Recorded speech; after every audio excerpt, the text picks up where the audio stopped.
Bienvenue dans ce nouvel épisode de votre magazine Au fil de l'histoire. Qui n'a pas rêvé de faire un voyage dans le passé?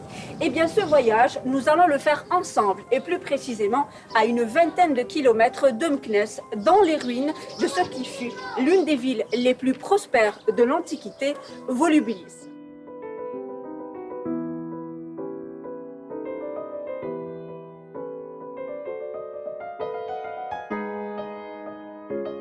C'est en 1915 que les premières fouilles archéologiques ont lieu sous l'égide du service d'Antiquité du Maroc. De nombreux vestiges et objets de grande valeur sont ainsi découverts. C'est probablement au cours du IIe siècle avant l'ère chrétienne que le noyau de la ville est fondé. Juifs, chrétiens, musulmans se succéderont sur ces terres. Sous le nom de Walila, Volubilis deviendra la première capitale des Idrissides sous Idriss Ier.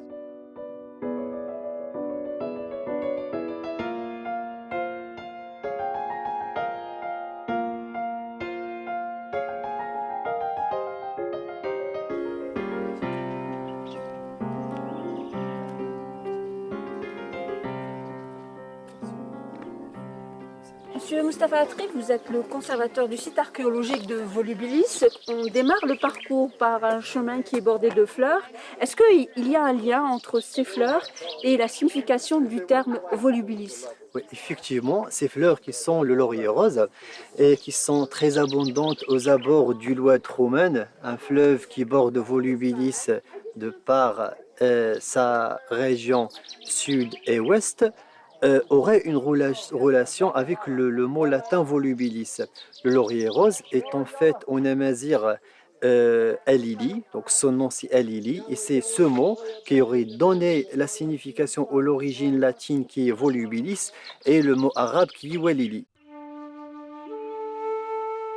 Le site où nous sommes, du nom de Volubilis, cité dans les textes gréco-latins sous forme de volubile, Volubilitanum,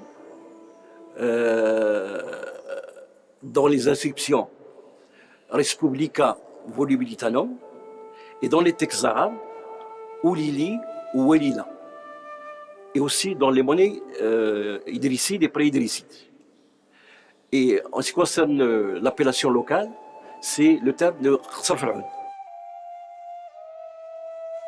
L'homme n'a été attiré par le territoire de Volubilis que récemment, au néolithique, 4000 ans avant Jésus-Christ. Alors quels sont les témoignages de sa présence pendant cette période néolithique? Pendant le néolithique, nous avons des haches polies, nous avons des éclats et des pointes en silex, nous avons ce qu'on appelle les meules dormantes, des plaques de grès creusées au centre par le frottement d'un broyeur de grains, ce qu'on appelle donc les meules dormantes, et aussi la céramique modelée, la poterie modelée. C'est les seuls témoignages dont nous disposons jusqu'à présent sur la période préhistorique.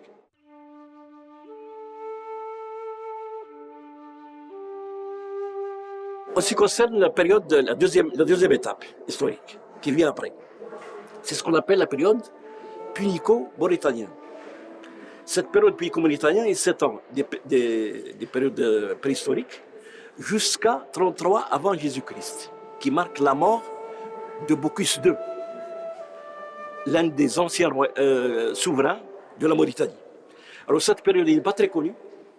Ce qu'on connaît d'une façon un peu précise, ce sont du IIIe siècle au 1er siècle avant, où il y avait un grand nombre de rois qui ont régné sur ce qu'on appelle le royaume de Mauritanie, qui s'étend du littoral atlantique jusqu'à l'est de l'Algérie. Pendant cette période, les anciens hommes néolithiques devinrent des cultivateurs, des commerçants et aussi des éleveurs, et ils se sont installés dans une bourgade avec des ruelles qui serpentent des maisons construites selon une technique spéciale. Les soubassements des murs, ils sont en pierre et l'élévation en briques crues.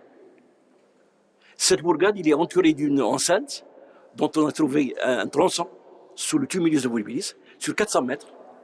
Alors cette enceinte, il est dans le soubassement, il y a des pierres, Mais à l'élévation, il y a c'est construit en briques crues. Alors, donc, voici pour cette période-là, avec la fin de Carthage, en Tunisie, euh, vers 146 avant Jésus-Christ, des immigrés, des habitants de Carthage se sont immigrés vers l'ouest, ils se sont installés à Volubilis.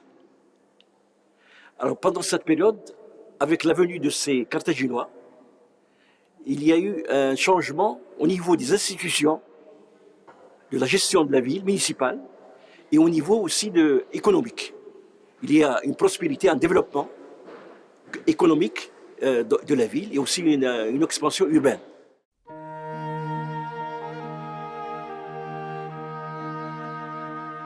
L'une des ressources naturelles qui ont permis à l'homme d'occuper Volubilis et, comme vous avez bien dit, de construire avec ces grosses pierres qu'on a ici, c'est l'existence d'une carrière juste à côté, pas loin d'ici, donc à 3 km, qui est la carrière d'Ozorhoun, qui s'étend sur plus de 3 km et qui est abondante en calcaire gris. Donc, qui a été le principal matériel de construction qui a fait les constructions actuelles qu'on voit à Volubilis. À côté de la pierre des carrières, il y a également comme principale ressource naturelle l'eau. Effectivement, il y a beaucoup de sources d'eau, pas loin de Volubilis, qui ont alimenté depuis l'Antiquité jusqu'à nos jours la ville. Et à côté de la pierre, de l'eau, il y a également bien sûr la fertilité du sol et les arbres qui envahissent le cadre naturel qui entoure le site. Et la principale de ces arbres est bien sûr l'olivier.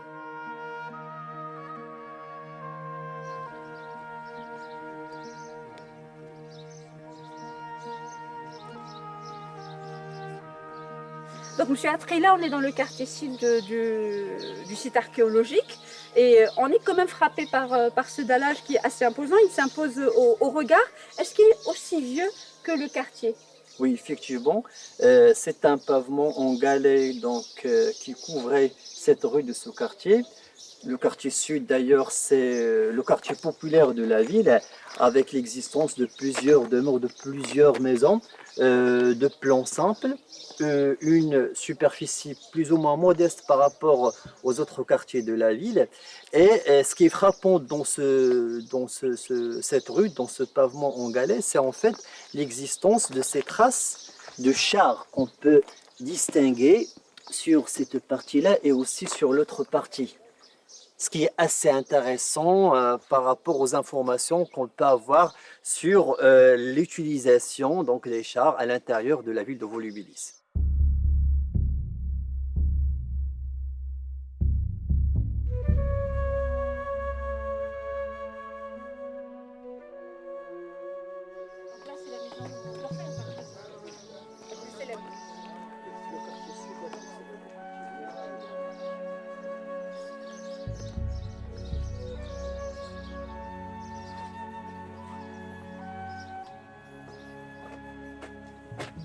Alors ici, nous sommes à l'intérieur de ces bains privés de la maison d'Orphée, plus exactement dans la salle tiède. Ce qui est intéressant dans ces bains, c'est qui remonte à l'époque romaine, donc c'est qu'on est devant le prototype du hammam marocain actuel, avec la traditionnelle répartition des 3 chambres en chambre chaude de l'autre côté, ici la chambre tiède, et enfin la chambre froide. Le système, il apparaît clairement ici, donc le système de chauffage, d'utilisation de ces vents, à travers ce qu'on appelle l'hypocauste. C'est en fait, ce sont ces arcatures construites en briques cuites qui sont aménagées sous le sol des bancs et qui permettent la diffusion de la chaleur qui vient du foyer, qui est au fond, sous ce bassin-là, et puis qui traverse ces chemins souterrains pour allaient donc circuler sous la totalité des pièces des bains. Ce qui est intéressant aussi de voir dans cette pièce, c'est également ces chemins à travers les murs qui permettent la diffusion également de la chaleur à travers les murs. Donc on a le sol chauffé et également les murs chauffés.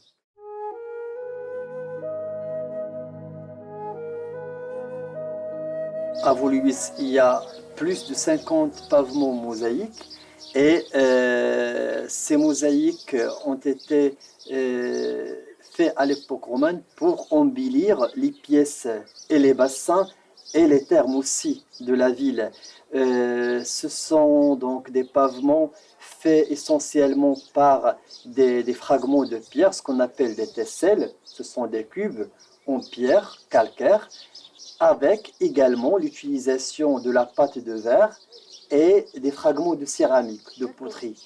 Donc ce sont les principaux matériaux qui ont permis aux mosaïstes donc, de faire ces mosaïques.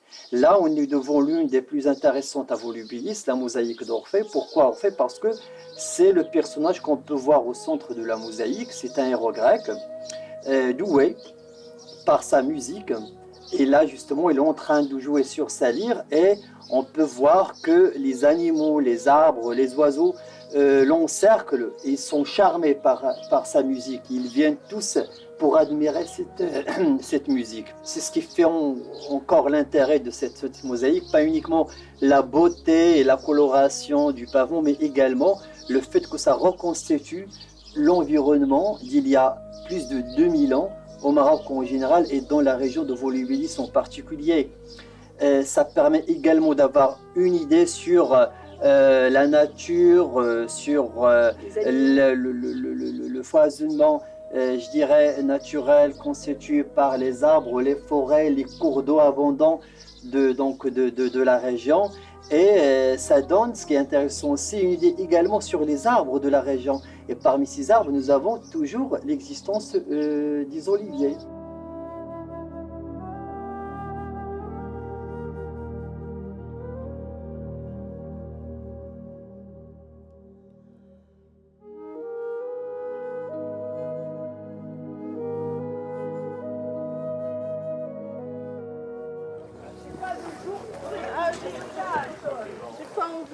Ok, par ici, par ici.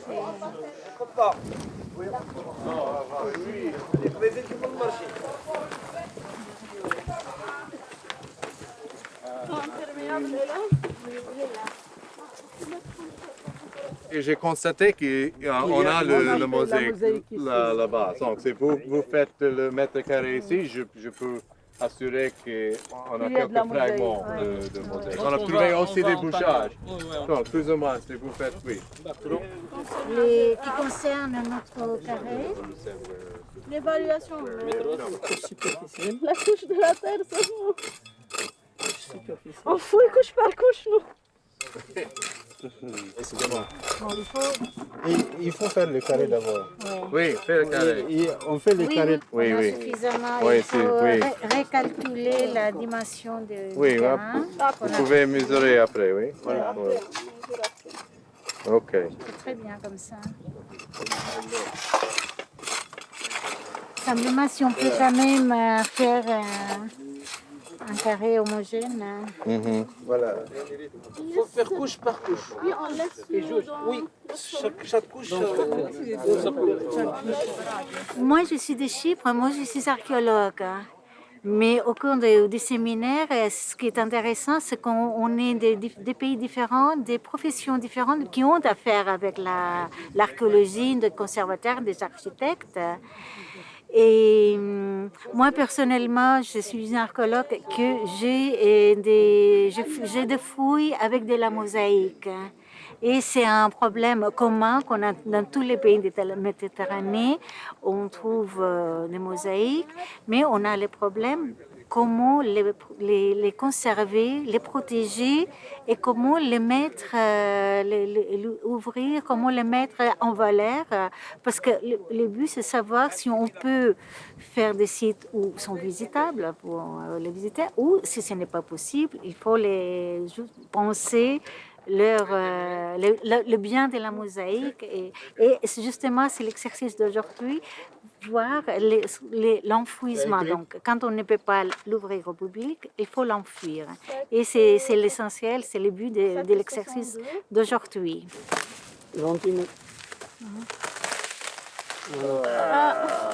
Voilà le trésor. Voilà la c'est la bordure. Comme vous avez trouvé l'état de conservation des matériaux de recouvrement même, et maintenant, et vous allez évaluer aussi l'état de conservation de la mosaïque. On a des fourmis, oui, on a beaucoup Les racines. de Parce qu'il y a des fois, Il y a je ne des sais pas racines pourquoi, qui qu'est-ce qu'il faut vont remplir chaque fois. pénétrer dans la mosaïque ou non? présence de végétation. Présence de végétation. Des racines d'herbe. On a présence de l'humidité à l'intérieur du matériau de recouvrement. Oui. Là, là-dedans, c'est là. Mosaïque sur fondation originale. Oui, je pense. On l'a pas déposé. On l'a pas, donc, Ils ont juste renforcé Oui. les bordures. Oui. au cours du séminaire qu'on suit, il faut voir les différents domaines de conservation, les moyens de conserver une mosaïque. Donc, dans les cours du séminaire, on fait des exercices. C'est pour nous apprendre comment voir, comment procéder. Et donc, donc, on se met en équipe et le but, c'est de discuter entre nous et trouver, pouvoir répondre aux questions, des problèmes. Et aussi, c'est très essentiel qu'on puisse se mettre d'accord à des moyens, comment procéder, les pas qui viennent après. Bon, d'abord, il faut voir les problèmes et après, comment résoudre les problèmes. Il faut regarder, évaluer l'état de conservation. Donc, si vous avez peut-être des racines qui sont entrées dans la mosaïque ou bien sont tous sur la surface. Oui, d'accord. Sur la surface. J'ai eu la chance, il y a les 2 dernières années, de mettre en lumière une mosaïque où ça présente une scène de cirque qui est très rare, c'est unique en Orient, mais c'est une scène qui est plutôt africaine, plutôt de l'Ouest, plutôt africaine. Alors, du coup, on a créé un lien entre les 2 régions et moi, je trouve ça c'est vraiment très intéressant.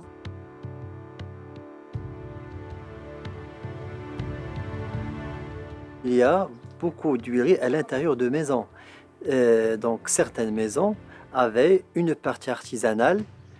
Dans cette partie, il y avait des huileries, il y avait également des boulangeries. Et ça permettait en fait l'extraction et la vente de l'huile d'olive pour les gens donc, qui passaient à côté de ces maisons.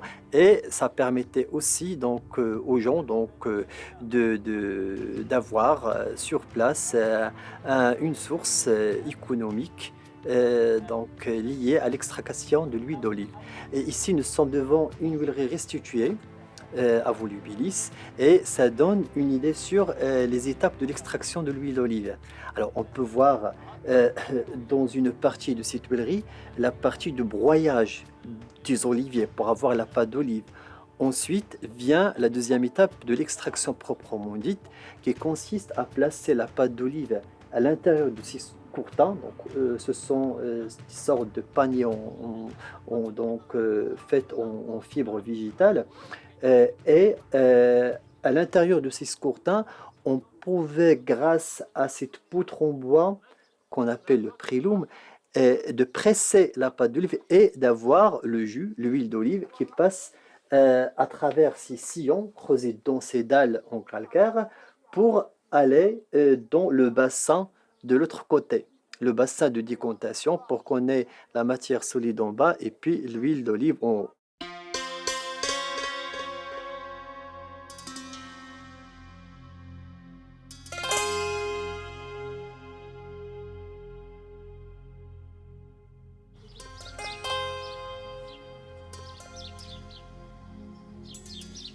La basilique, le Capitole, qui est le principal temple de la ville à l'époque romaine, et le Forum, constituent les principaux monuments de ce quartier monumental. On est là dans la place du Capitole. Le Capitole, pourquoi? Parce que c'est le temple dédié à la triade capitoline, Jupiter, Junon et Minerve. Il a été construit en 218.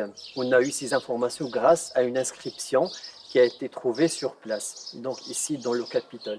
Alors, les principales composantes de ce monument, c'est tout d'abord le temple lui-même avec la cella, donc là où les statues des divinités étaient placées.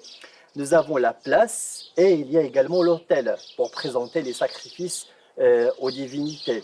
Ce qui est intéressant par rapport à ce temple, c'est qu'il a été construit au-dessus d'un temple déjà existant à l'époque pré-romaine ou à l'époque mauritanienne, dont subsistent actuellement seulement quelques vestiges vers la partie est. Le temple de Volubilis, qui est le Capitole, n'est pas le seul qu'on a ici. Nous avons d'autres temples, surtout datés de l'époque pré-romaine ou mauritanienne, qu'on appelle les temples A, B, D, temple J, H. Donc, cela montre qu'il y avait à l'époque beaucoup de cultes rendus à des divinités diverses, donc, qui étaient composés par des dieux locaux, à l'instar de la divinité Olissoa, qui est un dieu local de fécondité.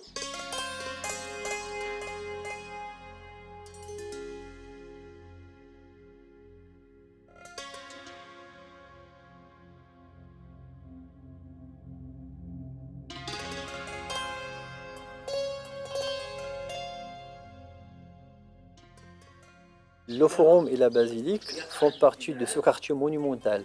Tout d'abord, le forum, c'est la place principale de la ville. Comme on peut le voir derrière nous, c'est une place d'allée avec des bases de statues à inscription. Ces inscriptions sont très intéressantes par rapport à l'histoire de la ville, puisque ça nous donne des informations sur les personnages influents qui ont habité Volubilis, et ça permet aussi de restituer en quelque sorte l'histoire de la ville à l'époque romaine. Ici à la basilique, donc juste en face du forum, on a le centre politique de la ville. C'est aussi le siège du conseil municipal, la curie, et également le tribunal et le siège du Parlement. Donc, bref, c'est le centre politique de Volubilis. Côté architecture, alors la basilique, elle est réputée par être le monument qui a donné le plus grand modèle de chapiteau côté dimension. On peut voir que nous avons ici des chapiteaux, mais vraiment colossales, faits toujours avec du calcaire gris d'Uzurhun.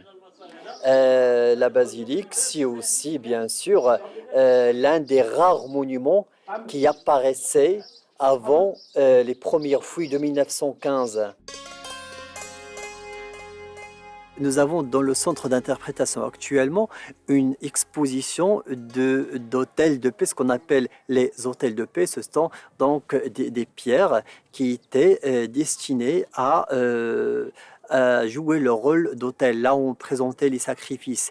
Et sur ces hôtels, il y avait des textes qui représentaient en fait des traités de paix entre les volubilitans, donc les gouverneurs de la Mauritanie tingitane et surtout les responsables de Volubilis, et entre les tribus qui entouraient la ville. Alors parmi ces tribus, il y a la plus représentative, les Bakouates, il y a également les Makinites, et il y a également les Bavars. Donc c'est très très intéressant comme document au niveau historique et au niveau aussi étymologique en ce qui concerne les noms des tribus qui étaient là dans le Maroc antique et surtout autour de Volubilis.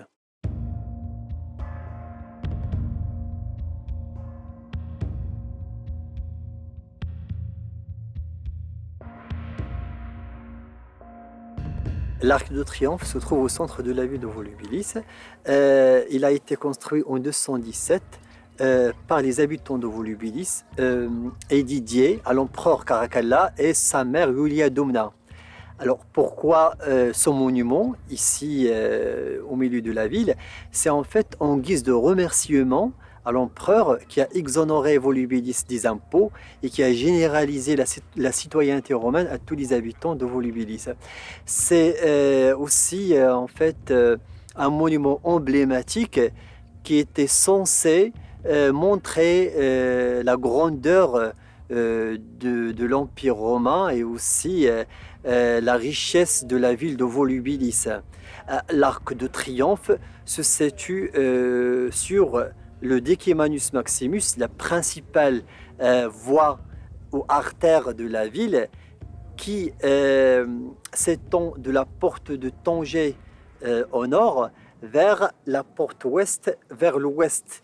À côté du Decimanus Maximus, ou perpendiculaire à cette avenue, il y a le Cardo Maximus, qui est la deuxième grande voie de Volubilis. Et bien sûr, à côté ou en parallèle avec ces deux grandes voies, il y a l'installation de tous les autres quartiers et des principaux élos de maisons de Volubilis.